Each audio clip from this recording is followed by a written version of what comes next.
How do you build, nurture, and monetize a thriving community? In this episode, the founder and CEO of Heavy Chef, Fred Roed, tells us how they went from what was a side project to a thriving community. My advice to anyone wanting to start a community of any sort is know what you stand for, know who you're talking to, and know what value you provide to those people that you serve. The Amazon best-selling author of The Heavy Chef Guide to Starting a Business in South Africa also shares how they approach collaborations with sponsors, brands, and partners to help spread their work. If you're a brand, agency, or creative person looking to grow and monetize your community, stay tuned. To help us spread the word and reach more people, please share this episode and subscribe to The Lead Creative.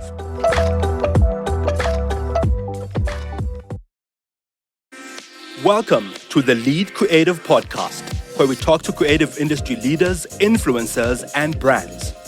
We discuss the strategies that influence brand thinking and shape industries. Thought leaders and heads of agencies let us in on some of their thinking and insights. I'm your host, Mongezi Mtati. Enjoy the show and please share and subscribe. Fred, thanks so much for making time to talk to us this morning in rainy and cloudy Cape Town. Just to kick things off, you started over a 13-year period. You built what became one of South Africa's leading mid-sized creative agencies in worldwide creative, which became a leading digital agency in its time. And then you left and built Heavy Chef, which was at the time a side project. Can you talk us through that transition? Sure. And first of all, thanks for having me, Mongezi, my friend. It's so good to see you again. It's been too long. And yes, it is a very rainy and miserable so-called spring day here in Cape Town. So I'm a little bit bleak because I did want to go and sit outside for a little bit, but it is absolutely freezing here. So thanks for that question. It was a meandering journey to get to Heavy Chef, but nonetheless informative in terms of what the vicissitudes of being an entrepreneur is all about, and in terms of providing me with a lesson in, I suppose, looking at opportunities and being able to jump upon the opportunities that arise when you see them. So as you know, Worldwide Creative was a strong digital marketing advertising agency. We set up in Johannesburg and in Cape Town. We operated around Africa and we worked with some of the biggest brands in the world. We had a full portfolio of clients and we did some great work. I mean, across 13 years, certainly when I was there, it was just a wonderful experience. It was not always like that. And I think the crucial part of it is that in the beginning, the early days of Worldwide Creative, we had no clients. And the first 2 years, Mike, my business partner, and I were really battling to try and create an agency that I suppose would be, first of all, some form of income for ourselves and our families, but then also something that we would find meaning and purpose in. And when we started out, it was a service business. It was really, really hard to do that because there was just no money and there was no clients and there was no real sustainable business model. And so I spent much of that time, the first couple of years, just knocking on doors. And I guess the important part of the story is that, as anyone knows who's in a service industry or a service business, you are only as big as your biggest client. And so you have to really get on board the first marquee client, the first, real brand portfolio client that you can then show other big corporates or big companies that work in order to provide the trust that they could then spend their money on you. And it provides the quintessential catch-22. And so after 2 years, I was very frustrated. I looked across the road from our studio in Ruland Street in Cape Town. And, there's only 2 or 3 of us at the time. And Mike, my business partner, was in the UK. And I decided to go across the road, knock on the door of our neighbor, which happened to be Ferrari, the Ferrari garage. It was the headquarters of Ferrari for Africa. And so the person who answered the door, the marketing manager, was Reinhard Schwendinger. He was their brand manager for Africa for Ferrari and Maserati at the time. And he provided me with 20 minutes of his time. He said, "You can pitch your services to me. I'll listen to you." And whilst I did that, he was kind of looking us up online, looking at Worldwide Creative. I gave him my best shot, my well-honed sales pitch. Told him all about, back then it was 2005. It was the early days of social media. We were trying to sell websites. We were selling community online. We were trying to create online brands, newsletter campaigns, and all kinds of things that were related to digital. And at the end of my sales pitch, he looked at me and he said, "Fred, I never trust a skinny chef." And so it was one of those seminal moments where, first of all, I'd never heard that statement before. And I was humbled and, and a little bit pissed off, to be honest, because, I was like, "What the hell, man? How can you say that to me?" And he explained it to me. He said, "You know what? I've looked you guys up now. Whilst you're talking, I've kind of had a squiz online, and, all the stuff that you're trying to sell me, you're not doing yourself. So why should I trust you? You're not eating your own food." And so I went back to Mike and, we had a long chat, and organically this idea of heavy chef, like we started speaking it into our language. We were saying, how can we be heavy chefs about the work that we do? How can we change our culture into being more authentic, more real in terms of we're eating our own food? And so, we rebuilt our website. We started a newsletter campaign. We started using social media. We created 2 blogs at the time. And about 8 months later, I went back to Reinhard to show him what we had done to kind of answer his challenge. And he hired us. So we gained Ferrari as our first ever big name client. Actually, it was a pretty small client in terms of revenue. But what bigger brand in the world is there than Ferrari, So we went knocking on other doors. It was that stepping stone that you referred to then show other clients what you had done. And I think, I like the trajectory that you've taken us through, because it talks to the next question about what Heavy Chef is, which is precisely what we'll be talking about a lot more. But before we get to that, talk me through the transition from building this thing from 2013 to, I think, around 2016, rather from 2003 to say around 2016, when you officially resigned and, your sort of creative peers, or at least peers in the industry, were wondering what was happening, because we'd all known you to kind of be doing what you were doing, to now running what was a side project, which started off as just an email campaign, as you've just said. How was that transition for you? So, it's a great question. Heavy Chef provided the whole concept and the DNA of that idea. It provided, first of all, with Ferrari, the first domino amongst a whole lot of great clients that came on board. And by the end of the agency chapter in my life, certainly, we had grown into a mid-size agency. We were 100 people strong. We had great work coming out of us. We had a lot of security.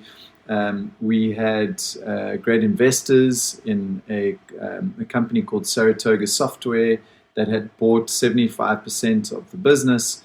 And Heavy Chef was very much part of our DNA. It was part of our culture. It was part of why we did what we did.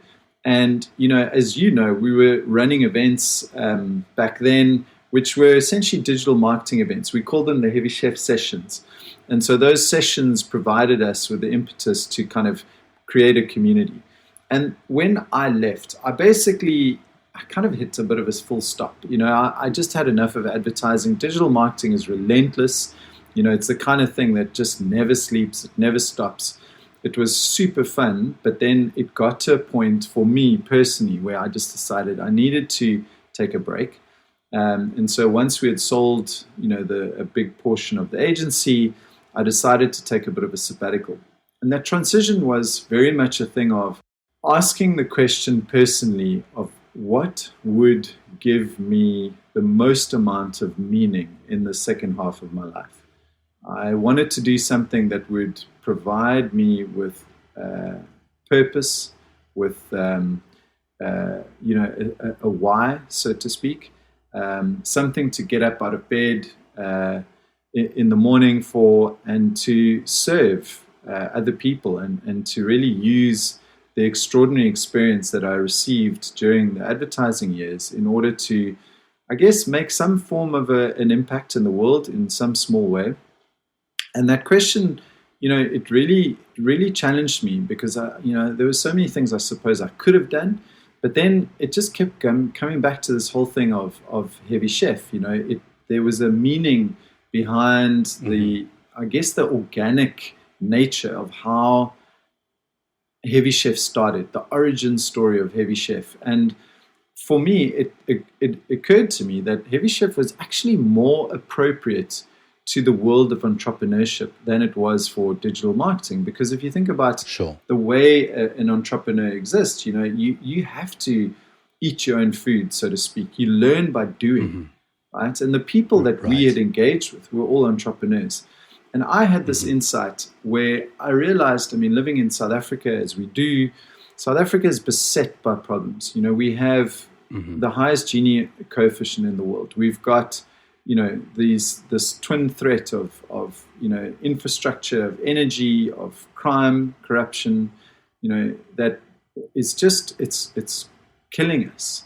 And these problems are, they knock on to other areas of life, and it trickles down to essentially the vast majority of South Africans living here.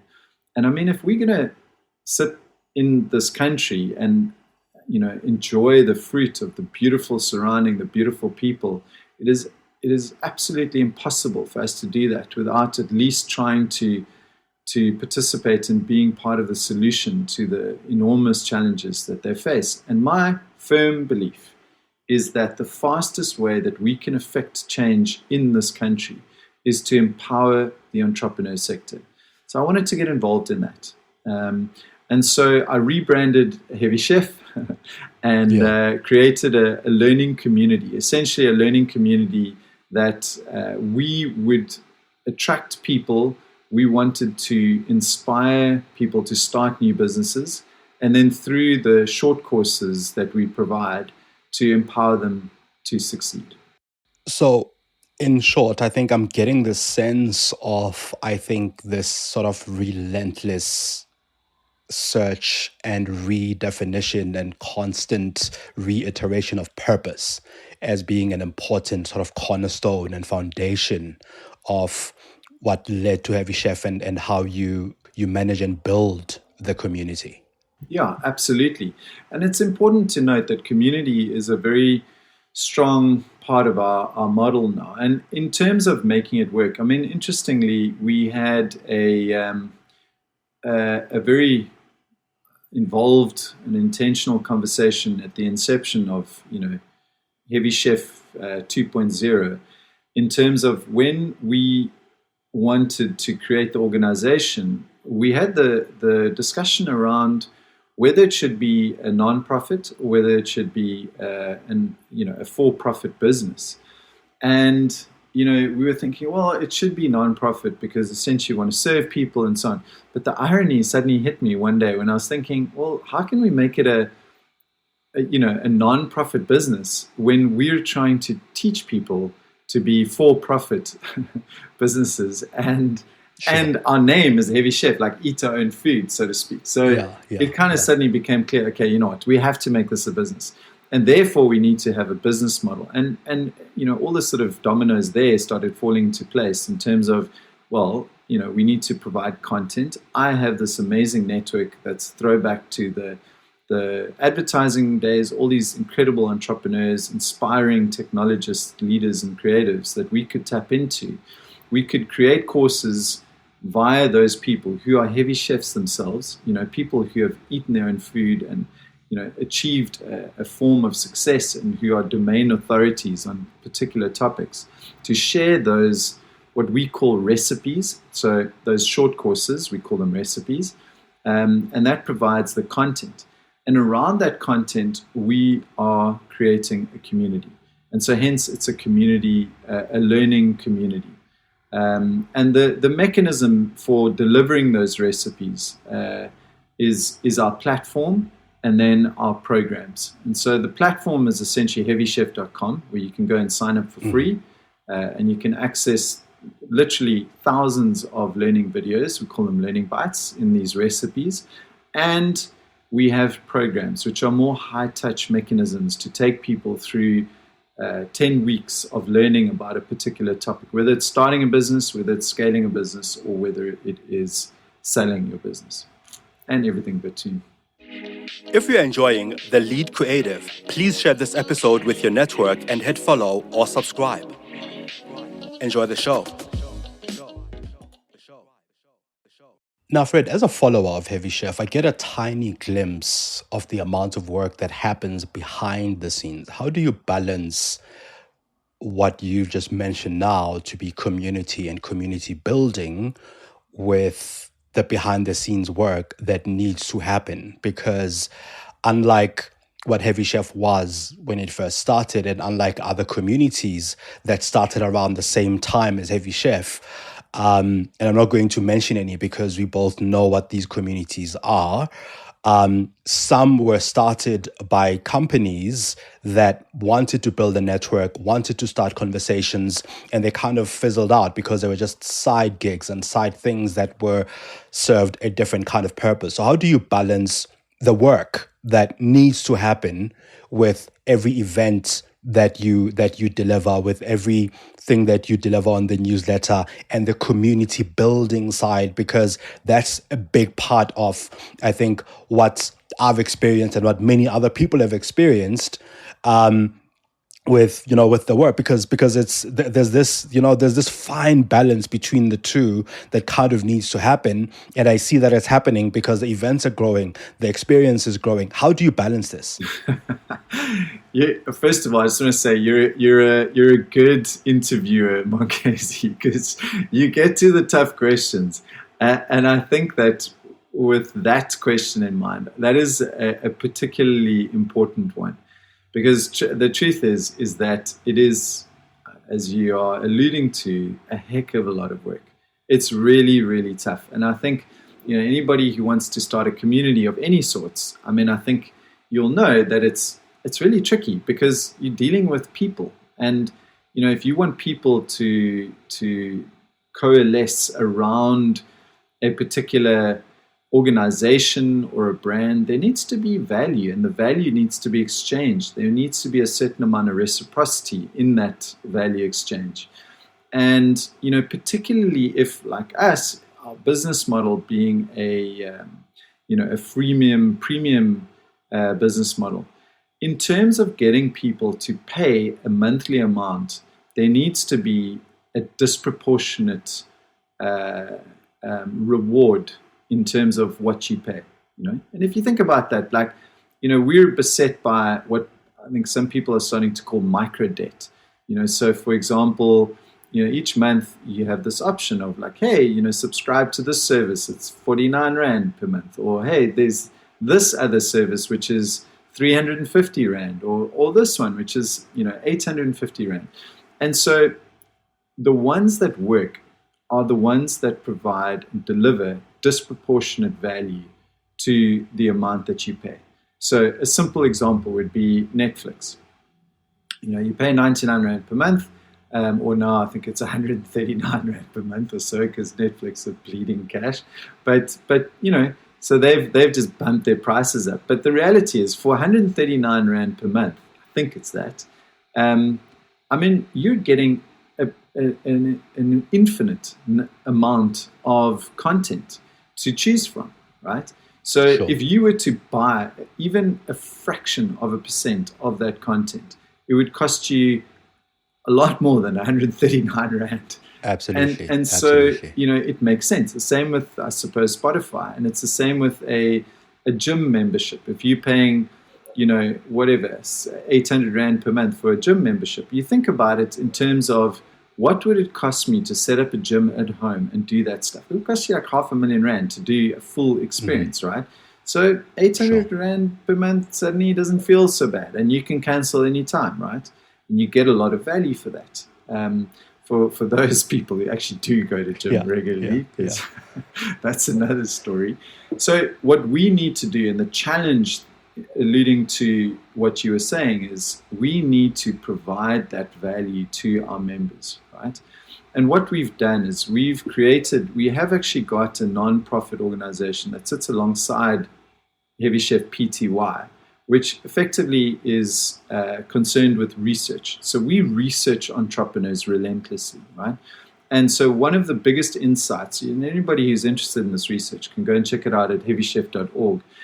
The insight that really changed our view and made it feasible for us was the insight of the strongest predictor of entrepreneur success is the quality and frequency of interactions between entrepreneurs themselves, right? So if you think about that, that's extraordinary, right? Because, I mean, first of all, for me, I would have thought, hey, it would be like, how much investment do you get? How much raw talent do you have? Where were you born? Are you, were you sitting in a lucky, privileged position when you started your business?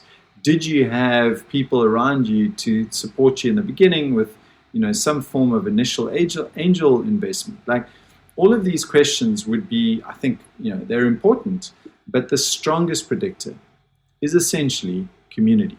So what we've realized is that the absolute crucial element of Heavy Chef that needs to work, and that, as you know, currently is working, is our community. The community is our strength. And the interaction and engagement, the thing that we want to become the best in the world at, is the engagement and interactions between community members themselves, in order for them to support themselves, to learn from each other, and to provide that self-directed learning that is so crucial for entrepreneurs who are, sitting up to these extraordinary risks.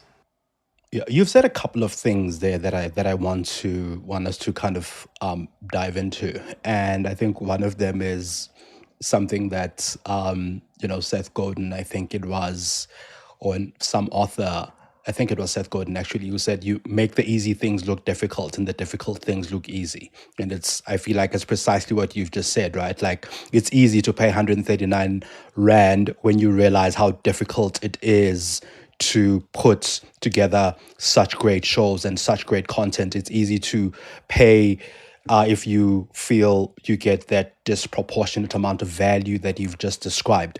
There's something that comes to mind for me, realizing that you come from an agency background, you were helping brands build communities, and now you are almost on what I would see as the client side, where you are building a community, you are the brand building the community now, no longer the agency that's advising a brand. Looking back and looking at sort of community building in the social sense, what would you do differently with what you know now? Well, I mean, I suppose it relates to the previous question, in that in order to balance the sheer amount of difficulty in the challenge of building a community, you need to focus on a single point of distinction, right? And so in our case, it's really about our business model being about the learning content, the community, and the way we reward people for engaging with each other around that content, right? So I think one of the traps that you fall into, and what we've certainly fell into a number of times when we were tasked with building communities around brands in the digital space, was that you you overcomplicate things. Well, we overcomplicated things, and I've noticed that the more focus our strategy is, the more successful it is. Right? The trap and the temptation, as soon as you start to getting to a certain critical mass, and I mean, certainly in the old days, it was fairly easy to build up an audience, not a community, an audience, right? I mean, we had, as the agency, one of the biggest car brands in the world. And I mean, it's pay to play, right? So we basically paid Facebook to build up this massive community, so-called, in inverted commas. Essentially, it was an audience, and that then was like we grew it to, I think it was close to 1 million people online, and then we just started bombarding them with all these different strategies and campaigns and all these flares of excitement, and the engagement was remarkably low. And the reason for that, I now, in hindsight, believe is the lack of focus. There needs to be a single point of distinction, a reason why. You are in this community, you are on this platform, you've chosen to follow this particular brand or this particular cause because there is something that relates to you and your own cause and your own reason for being, right? And that connection is super important to distinguish. In our case at Heavy Chef, it's a lot more obvious now because people are the audience that we have amassed is based upon the fact that they're all trying to start or scale a business. So we know this, right? And we also know that it's extraordinarily challenging, right? So being an entrepreneur, we often say, or I often say, it's crazy because the risks are so high. Like, it's like it's taking a gun with 100 chambers and filling 80 of those chambers with bullets and then playing Russian roulette because those are your chances of success. It's really, really low. Most businesses die, right? And they die through, various means. It's whether it's, they run out of oxygen or they, the market has changed or some kind of black swan event happens. And so the focus of your support within the community is absolutely critical to the success of the community. You need to know what it is that you're serving your community with. And in our case, it's support, and it's specifically that community support that's gathering around the recipes that we provide, which are, people in South Africa who have done extraordinary things. And at Heavy Chef, you get to meet those people. You get to engage with those people. You get this, this huge network of people that you can then tap into, and you can engage with, ask questions of them, and provide that support that you may not have at home or in your family or within your circle of friends that may not understand the specific and very real challenges that you face as an entrepreneur. Yeah. Now, coming back to this question of value once again, which we've alluded to. So I've already mentioned that I follow the community, and as an outsider looking in, it looks to me as though for the value that you provide, the amount of work that goes in is a lot more, right? So it feels to me as though, as somebody building a community, and there's other creative people and there's brands who are building communities out there, it looks to me as though it isn't, at least it isn't monetized as much as we people building communities believe it should be to support the kind of work that goes on in the background. What's Heavy Chef's model to this? Because these are the things that we kind of always look at in communities that are really thriving, that are really making it big, which we kind of experience for free or on a freemium model, and it looks as though this community shouldn't be surviving for as long as it has, when it doesn't look as though it's monetized as much as it should be to support itself. How do you do it? I mean, basically, Mongezi, you're asking me to lift up the bonnet and show you the inner workings, our No, deepest, not even. darkest No, not secrets. that. Not even that much. Not even that much. But yeah, like to Come me, into it's our like. kitchen and we'll show you our secret recipe. So, so I mean, I'm happy to share that, and I think it's a great question, and I think that I mean I'd love to see more people figure this out because it's really important. I mean, if you think about, I I I think about community a heck of a lot, right? And I believe that it's based in human nature. If you think about, the work of evolutionary biologists and whatnot, it was up until very recently believed that it was, we had a selfish gene, but it is now, a very commonly held belief that it's more of what I suppose colloquially we would call a groupish gene.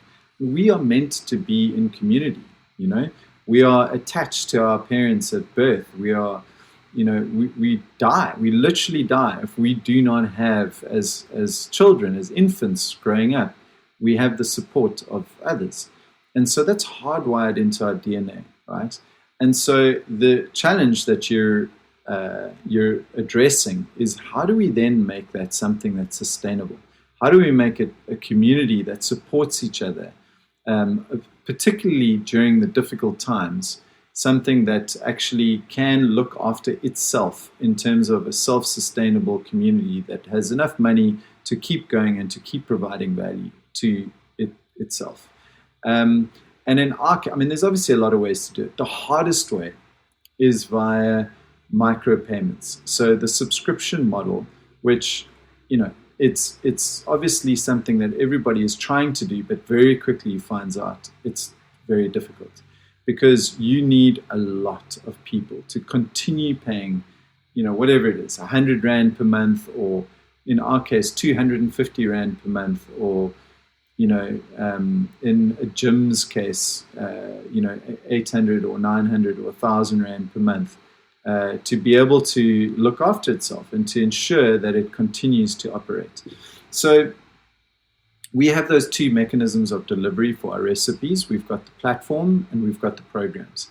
And so the first is that subscription model. So it's a freemium model. So essentially we encourage as many people to join our community. We've got thousands of people now who have joined the freemium version of Heavy Chef. I mean, our community is sitting at the moment at close to 50,000 people, right? So, but the aim of that specific model is to get people to join as freemium members, because if you join as a freemium member, you get free tickets to our events, our community events. You get all kinds of benefits and discounts and rewards, and you get incredible value from our partners, including Workshop 17 and Zero and Happy Culture and Whipping the Cat Legal Services, and all these amazing entrepreneurial organizations that really believe in what we're trying to do. They have provided us with rewards for our community members. So once you're a member, what we try and do is entice you to become a premium member. Now, a premium member then gets all those amazing disproportionate value adds that you would expect when you pay 250 Rand per month. So for example, in our case, if you're a premium member, you get invited to what we call live recipes. So these are workshops that feature just some of the smartest people in the world, right? People who have created billion Rand companies, who are world-renowned consultants, who are investors that have amassed billions of dollars of funding, who can then engage with you in a small, intimate setting. So we see that as disproportionate value, right? So that's the first part of our model. And obviously, that it's tough to get people to pay 250 Rand per month on top of their insurance, on their medical aid, on top of their entertainment stuff and their gym contract and all the other various micro debt payments that come through on a month-to-month basis, right? So the second model is essentially, I guess, what you're scratching around for, and this the second delivery mechanism is programs. And so those programs are more high-touch mechanisms where we take cohorts of entrepreneurs through 10-week intensive programs of a specific focus. So, for example, we're about to embark on a series of programs for entrepreneurs around South Africa on how to get their business investable.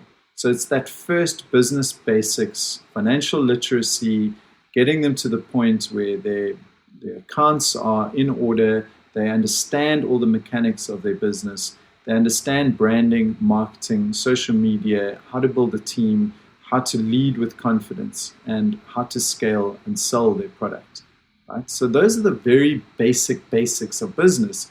And we take those entrepreneurs through there. And those programs are then paid for by big corporates, big financial industries, by some of the largest companies in the world. They pay us in order to create these programs, in order for them to see benefit in the service providers that they use on an annual basis to provide them with services to them as corporates. The more we do our job and train these entrepreneurs to do their jobs, the better it will be for the big corporates at the top. So they will pay us larger amounts of money in terms of being sustainable, and therefore provide us with the wherewithal to continue our community work at a grassroots level. And so it's kind of like a cyclical model. And obviously the moat that we're building in a long-term perspective is the subscription. And if we get to 10,000 people, which is looking very likely, then that becomes a very sustainable business for Heavy Chef. And obviously we'd like to get to 100,000 people, and then that becomes an extraordinary business, So, and that's, 100,000 people paying us a monthly amount.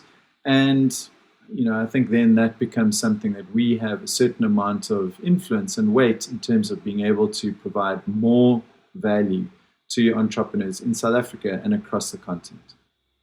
If you're enjoying The Lead Creative, please share this episode with your network and hit follow or subscribe. Enjoy the show. Now, Fred, briefly, over the years, you've collaborated with sponsors, found other brands to kind of work with you, and a lot of them have stayed with you for years, right? Can you talk us through a little bit around how you open up some of these conversations and some of the things that go into it? Because once again, we talk about community size as one of those things that kind of matter, the quality of your community and all of these things. In reality, what happens in those boardrooms?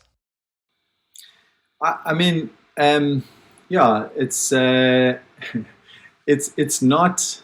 I want to start. I can give you an answer, but I want to start by predicating my answer with the truth of it is that it's not a straight line. It's not something where I go in and I go like, hey guys, it's me and it's Heavy Chef and it's awesome and you need to pay us a lot of money. I think, most of the time those things are either serendipitous or they will be looking for a solution and we just happen to be in the way. There is a lot of luck involved in these initial conversations. I think, so that's the kind of, I guess, the real truth answer that I can give you. It's a stumbling, messy, serendipitous and I guess fortuitous journey to being able to find those partners.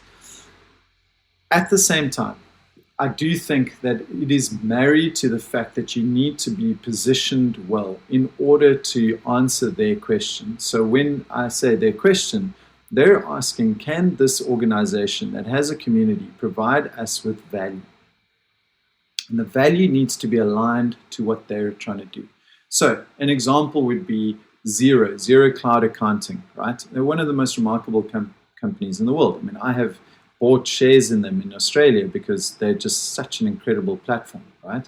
Now, Xero is by far the best cloud accounting software in the market at the moment. They're beautiful, they're user friendly, but they're also providing incredible value to small businesses, right?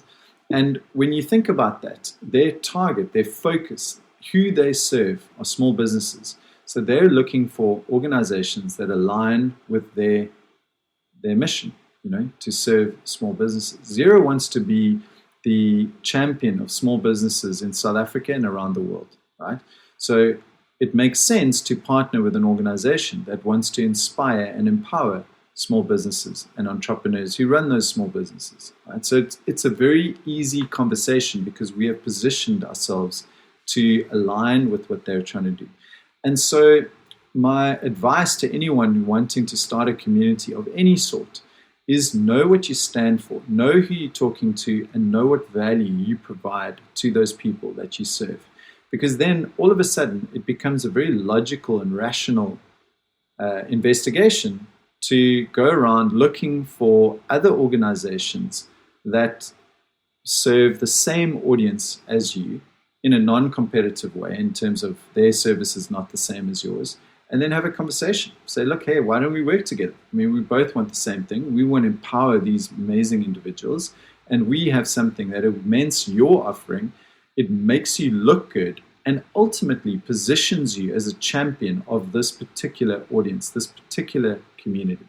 And then it's a conversation around how can this be reciprocal? How does that relationship look like on a month-to-month basis? What value are we providing our joint target audience, because we're serving the same people, as well as what value can we provide you? And ultimately, what value you as a corporate can provide our audience. And that sort of three-way conversation is very, very important in terms of the sustainability.